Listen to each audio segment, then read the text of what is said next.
बड'लिबासन टाइगारनि general काउन्सिलाव नुजाफैनो हानाय गासै जिल्लानिनो बड'लिबासन टाइगारनि chairman secretary आरो लोगोसे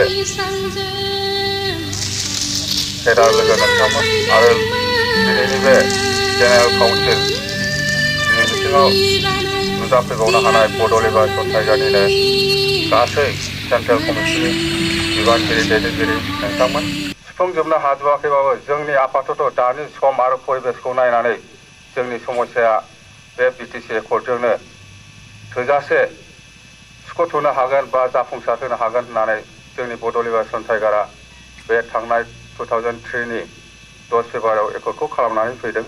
बर'नि जारिमिनाव जालांनाय नैथि बिटिसि गोरोबथानि दिनै जोनोम सान।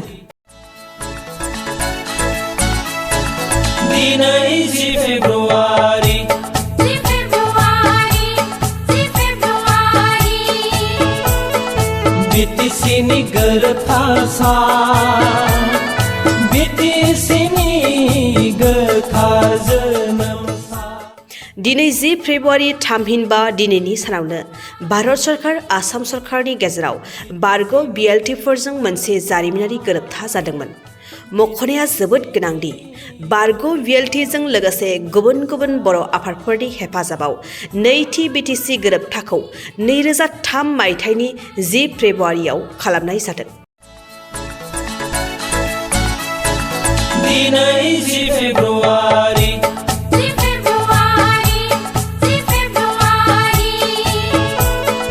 बिटिसिनि गोरोबथा सान।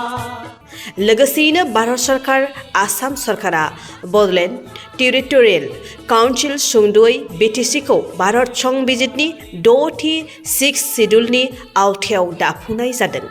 बे जारिमिनारि गोरोबथा जानाय सानखौ बिटिसिनि जोनोम सान महरै बोसोरफ्रोमबो खुंबोबाय थानायजों दिनै बे सानखौ फालिनाया 21 बोसोराव आगान होबाय। बिटिसिनि बारग' गाहाय खुंगिरि एबा बै समनि बारग' बिएलटिनि गाहाय हाग्रामा महिलारिनि दैदेननायाव बिटिसिनि जोनोम सानखौ गाजा गोमजायै खुंबोदों।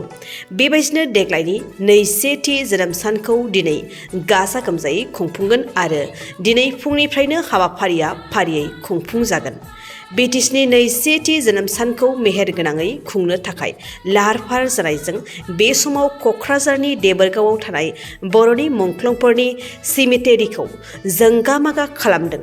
जर'खायै बिपिएफनि दैदेनगिरि आरो गासै मावथिफोरा दिनै जोनोम साननि हाबाफारियाव बाहागो लागोनखौ मिथिनो मोन्दों।